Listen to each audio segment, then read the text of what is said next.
Ẹ jẹ́ kí a gbàdúrà.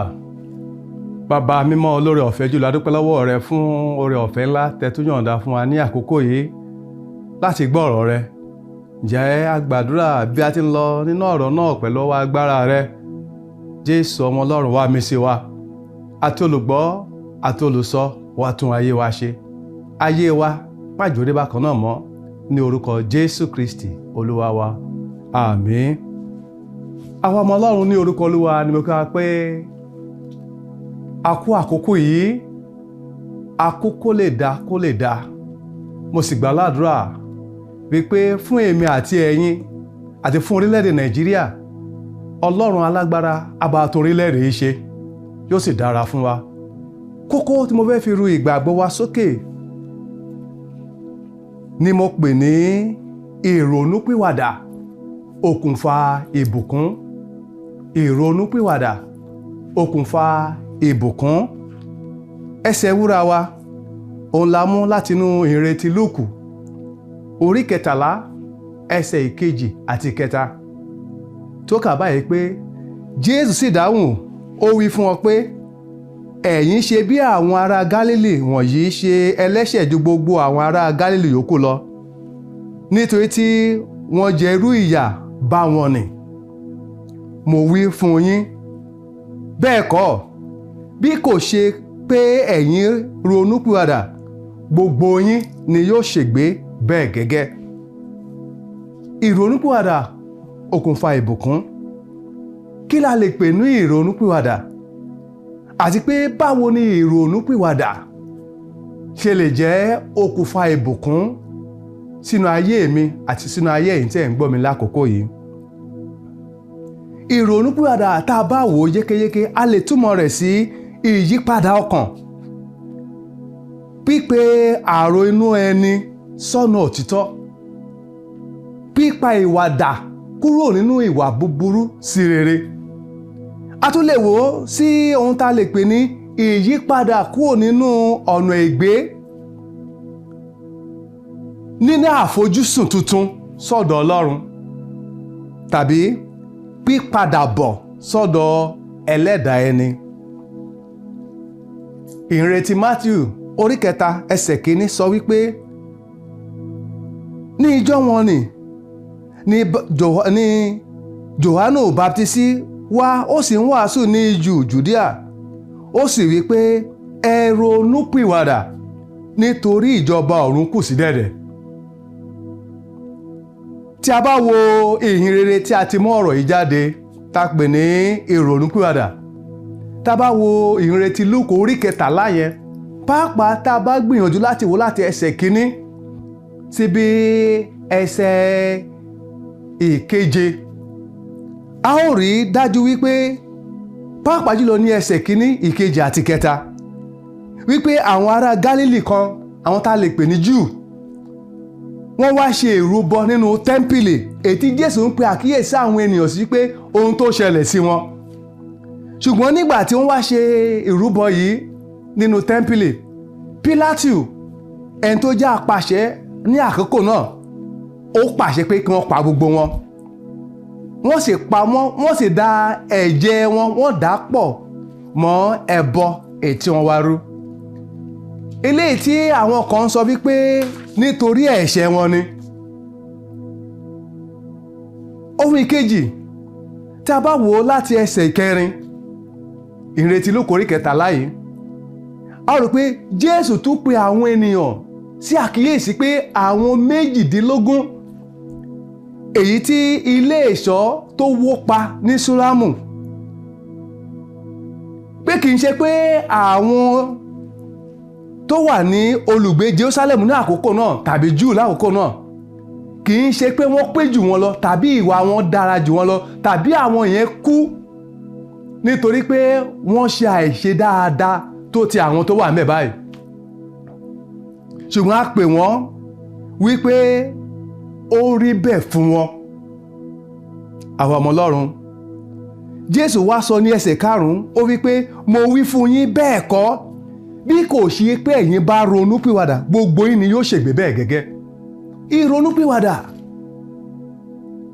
Tá bá wo ohun tó ń ṣẹlẹ̀ lágbàáyé lónìí, tá bá ohun tó ń ṣẹlẹ̀ lórílẹ̀‐èdè wa, tá bá ohun tó ń ṣẹlẹ̀ ní àgbègbè wa, tá bá ohun tó ń ṣẹlẹ̀ láyìíká wa, tá bá ohun tó ń ṣẹlẹ̀ nínú ilé ìjọsìn wa, tá bá ohun tó ń ṣẹlẹ̀ nínú àwọn ilé iṣẹ́ gbogbo, tá bá ohun tó ń ṣẹlẹ̀ ní àdúgbò wa, a ó rí wípé ìwà ipá ń pọ̀ sí ni. A ó rí dájú wípé ká má tanra wa jẹ. A ó rí pé èṣù ó ń gbìyànjú, ó sì ń sa gbogbo ipá rẹ̀ láti mú kí ìjọba rẹ̀ kó máa pọ̀ sí.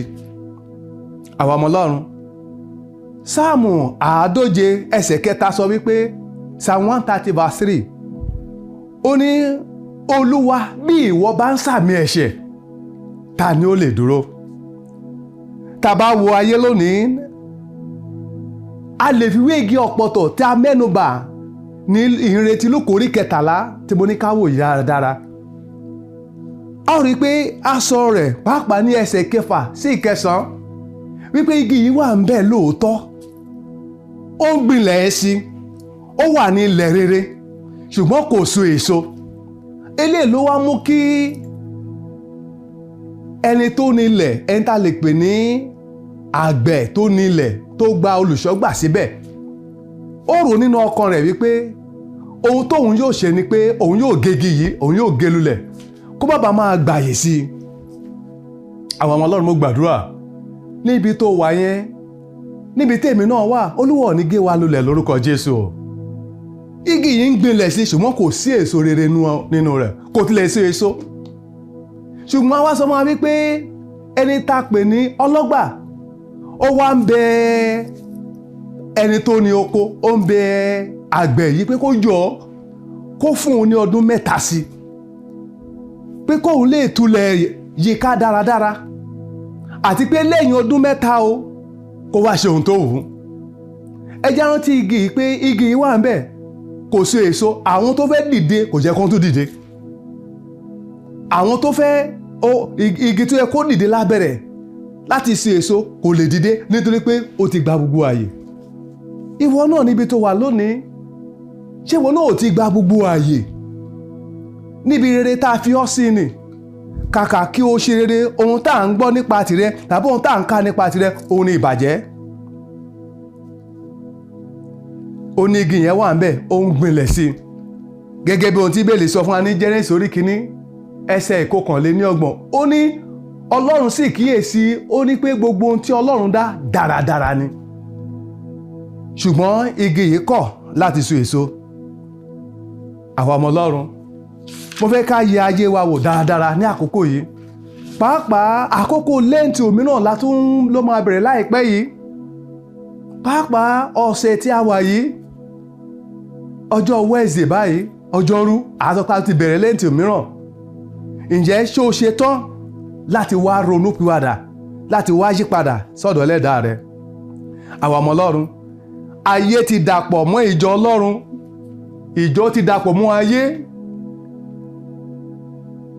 Ayé ń ṣerú ẹ̀ ní akọmọ̀nà tó ń jáde láti ẹnu wa lónìí. Àwọn ìwàkiwà tó yẹ ká tilẹ̀ gbọ́ láàrin wa, tó yẹ ká gbọ́ nínú agbo Kristi, tó yẹ ká gbọ́ nínú àwọn tá a porúkọ Jésù mọ́, òun là ń gbọ́. Àwọn bíi olè, wọ̀bìà, ìbátanijẹ́, ìbátẹnìyànjẹ́, ìṣekúpani, ìlọ́nilọ́wọ́gbà, rìkíṣí, irọ́ pípa, fífi agbára wá ipò nínú ìjọ, owó àbẹ̀tẹ́lẹ̀ láti dé ipò, wíwá agbára nínú ayé yìí nítorí òkìkí, iṣẹ́ ìyanu lẹ́sẹ̀kẹsẹ̀, ìrédè òru, panṣágà, kíkó obìnrin jọ, fífi obìnrin bà ayé ara ẹni jẹ́, ìfiwà ipá bánilò ńkọ́, jíjà ara ẹni lẹ́sẹ̀, tẹ̀m̀bẹ̀lẹ̀kun, jíjẹ gàba lórí àwọn ènìyàn tàbí lórí ìjọ Ọlọ́run ètí àwà àti bẹ́ẹ̀ bẹ́ẹ̀ lọ. Jésù ń pè ọ́ lónìí kí o ronúpìwàdà. Òsíà orí 14 ẹsẹ̀ 1 sí 2, ó wí pé, Ísírẹ́lì, yípadà sí Olúwa Ọlọ́run rẹ, nítorí ìwọ ti ṣubú nínú àìṣedéédé rẹ. mú ọ̀rọ̀ pẹ̀lú yín, ẹ sì yí padà sí Olúwa. Ẹ wí fún un pé, mú àìṣedéédé gbogbo kúrò, sì fi oore ọ̀fẹ́ gbà wá. Bẹ́ẹ̀ ni àwa ó fi ọmọ màálù ètè wa san fún ọ. Síwájú sí ìrònúpìwàdà ṣe pàtàkì. Tá bá wo ìhìnrere Mátíù orí 21 láti ẹsẹ̀ 22 sí ẹsẹ̀ 22. A ó kà nípa òwe tí Jésù pa nípa arákùnrin méjì. Bàbá wọn pè wọ́n pé yá, ìwọ lọ sí oko. Ó sọ fún bàbá wípé, wò bàbá, mi ò lọ. Ó pè kejì lọ sí oko. Ó ní bàbá, mo ti dé tán báyìí. Ṣùgbọ́n nígbà tó wá wò eléyìí tó kọ́tọ́ pé òun ò lọ, ó tẹ ara rẹ̀ nínú wípé báwo ni bàbá máa ṣe pe òun tóun máa kọ̀. Ó ro inú pìwàdà, ó sì padà sójú ọ̀nà, ó lọ ṣe ohun tí bàbá ní kó ṣe. Ṣùgbọ́n eléyìí kejì tó parọ́ pé òun lọ tí ò wá lọ, ó wá bèè pé náà méjì yìí ta ni bàbá máa fẹ́ràn. Ẹni tó sọ pé òun ò lọ tó wá lọ ṣiṣẹ́ tí bàbá fẹ́, òun ni bàbá máa fẹ́ràn torí pé ó ṣe ìfẹ́ bàbá. Eléyìí mo sì gbàgbọ́ pé á fa ìbùkún sórí rẹ̀ lọ́pọ̀lọpọ̀. Wo ayé rẹ pàápàá bí àkókò ṣe ń rí báyìí. Ìwé Èzíkẹ́lì orí 7:30 ẹsẹ̀ 10 sí 14. Ó pe àwọn ọmọ Ísírẹ́lì pé kí wọ́n yí padà sí ẹlẹ́dàá wọn. Bẹ́ẹ̀ gẹ́gẹ́ ni ìwé orin wa, orin 176. Ó ní ẹlẹ́ṣẹ̀ ẹ yí padà, èé ṣe tí ẹ ò fi kú.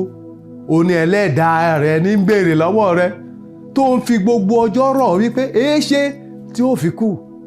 Ní ìkádì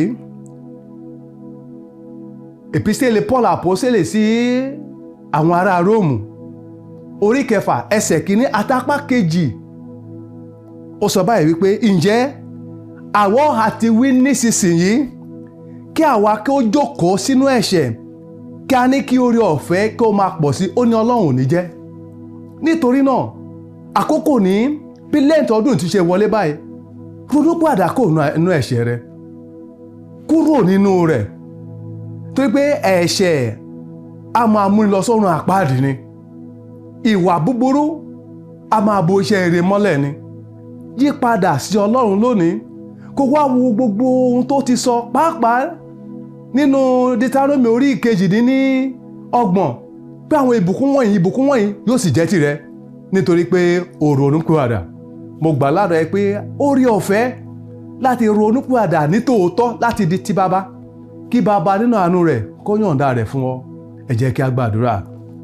Bàbá, dúpẹ́ lọ́wọ́ rẹ Olúwa fún oore ọ̀fẹ́ tí ẹ fún alákòókò yìí.